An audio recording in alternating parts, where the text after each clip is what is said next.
Terrifier menceritakan tentang badut bernama Art. Tak ada hal tentang siapa atau apa itu Art the Clone. Dia jelas merupakan semacam kekuatan supernatural yang tak dapat dihentikan, tetapi tidak ada asal yang diberikan, dan tidak ada penjelasan. Dan satu lagi, dia suka membuat kekacauan dengan daging dan darah. Sebelum kita masuk ke ceritanya, alangkah baiknya jika kalian subscribe channel yang tidak seberapa ini. Jika sudah, saya ucapkan terima kasih banyak.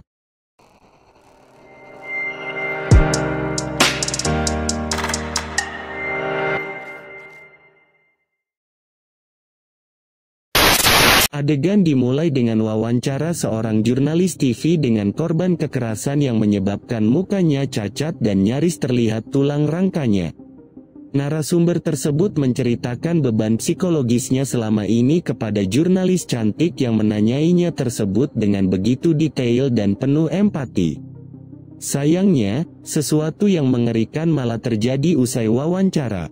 Sang jurnalis yang sedang berada di ruang rias malah mendapatkan serangan dari narasumbernya tadi sehingga kini wajahnya yang cantik harus serupa dengan penyerangnya. Lalu scene berpindah kepada dua orang remaja putri yang terlihat mabuk usai merayakan pesta Halloween. Karena masih dalam keadaan nge-fly, mereka singgah sebentar di sebuah kedai kecil untuk membeli minuman. Tak disangka di sana mereka berpapasan dengan sosok badut yang kedapatan melakukan flirting terhadap Taraf. Bahkan dengan berninya, sang badut bermuka seram itu berjongkok di hadapan Taraf untuk beradegan layaknya orang yang sedang melamar kekasihnya. Karena Taraf merasa badut itu aneh, ia pun mengacuhkannya. Si badut pun nampak kecewa meski ekspresi mukanya terlihat lebih menyeramkan. Setelah kedua gadis itu bersikap acuh, si badut berniat menumpang ke toilet. Tapi apa yang dilakukannya justru membuat murka sang pemilik kedai. Badut tersebut dengan sengaja mengotori toiletnya menggunakan air seni dan kotorannya. Karena ulahnya itu, akhirnya si badut diusir mentah-mentah bersamaan dikeluarkannya sumpah serapah. Namun yang terjadi setelahnya adalah bentuk teror yang sangat mengerikan. Pemilik bar disembelih dengan sangat keji oleh si badut lengkap dengan anggota tubuh yang bersimbah darah.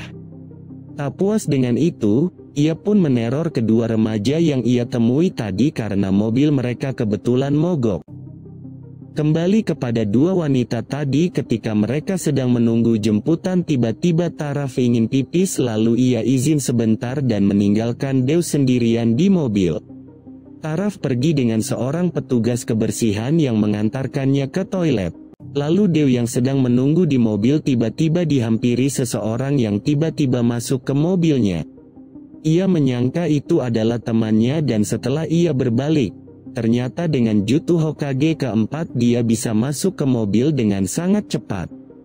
Kemudian ketika Taraf selesai dari toilet tiba-tiba ia mendengar suara aneh dari parkiran.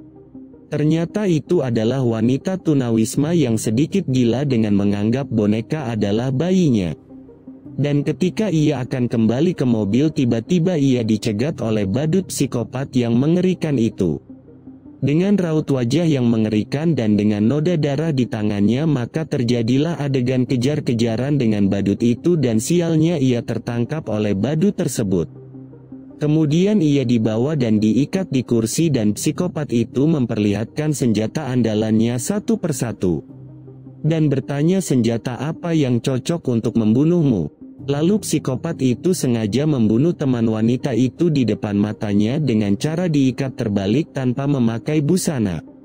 Lalu badut itu menggergaji wanita itu dari selangkangan sampai ke kepala. Dan dia sengaja tidak menggunakan gergaji mesin namun menggunakan gergaji biasa agar korbannya tersiksa dahulu sebelum tewas. Lalu wanita itu mencoba untuk kabur dari psikopat gila lalu ia bersembunyi namun sial baginya karena psikopat itu berhasil menemukannya. Namun wanita tersebut memberanikan diri untuk menghajar psikopat itu. Wanita itu berhasil melukai badut psikopat itu akan tetapi karena sang sutradara ingin film ini berdurasi panjang maka wanita itu tidak membunuh sang psikopat. Dan tiba-tiba badut itu bangun dan menembak wanita itu. Lalu Shin berpindah kepada teman mereka yang telah sampai untuk menjemput mereka. Namun ia tidak menemukan teman-temannya yang menelponnya tadi. Dia pun mencari kedua wanita yang sudah menjadi korban badut psikopat. Di sisi lain si wanita tunawisma melihat badut itu sedang membunuh wanita yang tadi. Ia pun lari ketakutan dan meminta tolong pada petugas kebersihan. Namun petugas itu malah menjadi korban dari badut itu dan kepalanya pun dilagakan dengan palu. Kemudian wanita tunawisma itu berlari dan mendapati bayi bonekanya telah hilang. Dia pun panik dan mencari boneka yang dianggap sebagai anaknya. Tiba-tiba ia melihat anaknya sedang digendong oleh badut psikopat itu. Terlihat badut itu menggendong boneka bayi wanita itu dengan tubuh yang berlumuran darah. Lalu wanita itu memohon untuk bayi bonekanya dikembalikan. Namun ia menghampiri badut itu dan berbicara, "Apa kau pernah merasakan kasih sayang?" Lalu tiba-tiba si badut itu bertingkah seperti anak kecil.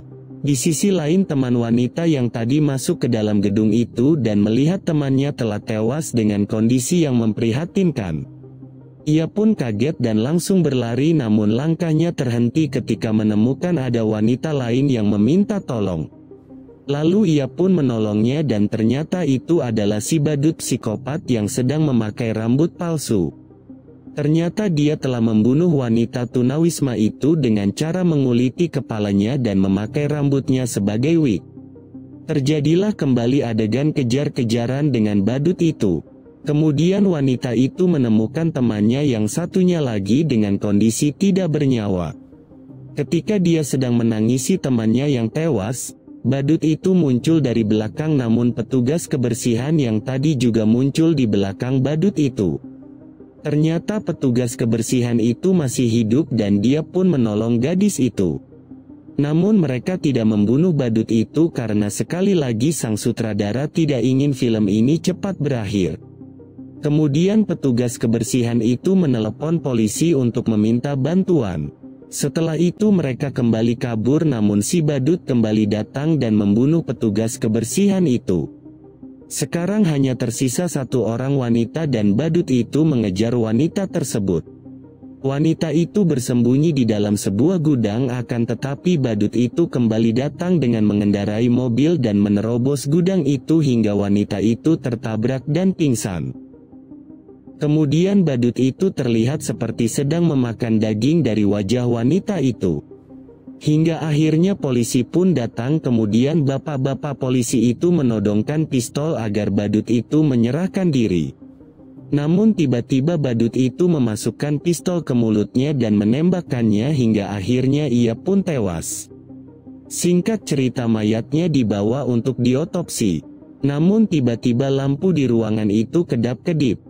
Dan ketika body bag-nya dibuka, tiba-tiba badut itu kembali hidup dan membunuh semua orang yang berada di tempat itu. Ia pun kabur dan akan kembali melakukan aksi gila psikopatnya. Shin berpindah kepada si wanita yang tadi yang wajahnya dimakan oleh badut itu. Ternyata dia masih hidup, namun wajahnya sudah tidak bisa kembali seperti semula. Dan ternyata wanita inilah yang tadi di awal Shin menjadi bintang tamu di acara talk show. Dan ia yang membunuh pembawa acara talk show itu karena sudah meledaknya dengan sebutan monster buruk rupa, dan film pun berakhir. Bagaimana teman-teman semua? Jika kalian suka dengan video ini, langsung aja padamkan subscribe-nya, dan jika ada salah-salah kata saya mohon maaf karena saya hanya seorang pemula. Mohon dukungannya teman-teman sekalian agar channel ini dapat berkembang. Terima kasih and see you next time.